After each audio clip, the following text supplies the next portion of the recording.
I could not help laughing at the ease with which he explained his process of deduction.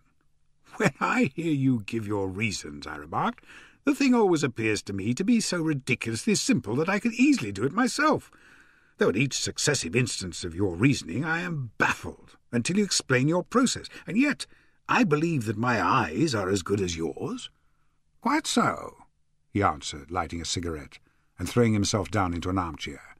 "You see, but you do not observe. The distinction is clear. For example, you have frequently seen the steps which lead up from the hall to this room." "Frequently? How often?" "Well, some hundreds of times." "Then how many are there?" "How many? I don't know."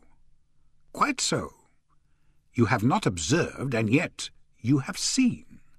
That is just my point. Now, I know that there are 17 steps because I have both seen and observed. By the way, since you are interested in these little problems, and since you are good enough to chronicle one or two of my trifling experiences, you may be interested in this."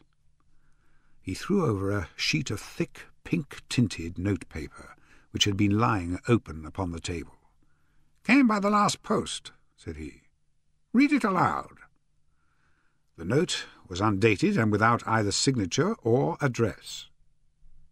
"There will call upon you tonight at 7:45, it said, "a gentleman who desires to consult you upon a matter of the very deepest moment. Your recent services to one of the royal houses of Europe have shown that you are one who may safely be trusted with matters which are of an importance which can hardly be exaggerated. This account of you we have from all quarters received. Be in your chamber, then, at that hour, and do not take it amiss if your visitor wear a mask." "Oh, this is indeed a mystery," I remarked. "What do you imagine that it means?" "I have no data yet. It is a capital mistake to theorize before one has data. Insensibly one begins to twist facts to suit theories instead of theories to suit facts. But the note itself, what do you deduce from it?" I carefully examined the writing and the paper upon which it was written. "Oh, the man who wrote it was presumably well-to-do," I remarked, endeavouring to imitate my companion's processes. "Such paper could not be bought under £0.50 a packet. It is peculiarly strong and stiff." "Peculiar, that is the very word," said Holmes. "It is not an English paper at all. Hold it up to the light."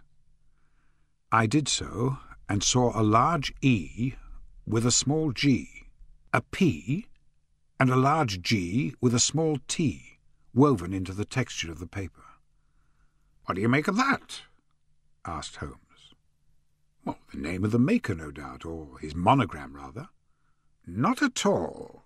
The G with a small T stands for Gesellschaft, which is the German for company. It is a customary contraction like our Co. P, of course, stands for papier. Now for the E.G. Let us glance at our Continental Gazetteer." He took down a heavy brown volume from his shelves. Eglanitz. Here we are. Egria. It is in a German-speaking country, in Bohemia, not far from Carlsbad, remarkable as being the scene of the death of Wallenstein, and for its numerous glass factories and paper mills. "Ha, my boy, what do you make of that?"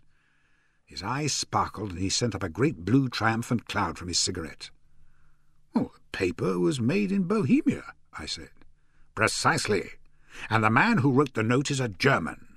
Do you note the peculiar construction of the sentence?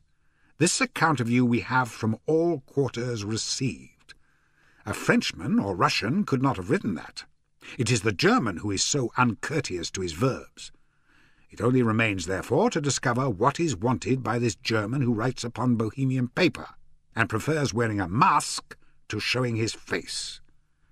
And here he comes, if I am not mistaken, to resolve all our doubts." As he spoke, there was the sharp sound of horses' hoofs and grating wheels against the curb, followed by a sharp pull at the bell. Holmes whistled. "A pair, by the sound," said he. "Yes," he continued, glancing out of the window. A nice little brougham, and a pair of beauties. 150 guineas apiece. There's money in this case, Watson, if there is nothing else. I think I had better go, Holmes. Not a bit, Doctor. Stay where you are. I am lost without my Boswell, and this promises to be interesting. It would be a pity to miss it. But your client, never mind him. I may want your help, and so may he. Here he comes. Sit down in that armchair, Doctor, and give us your best attention.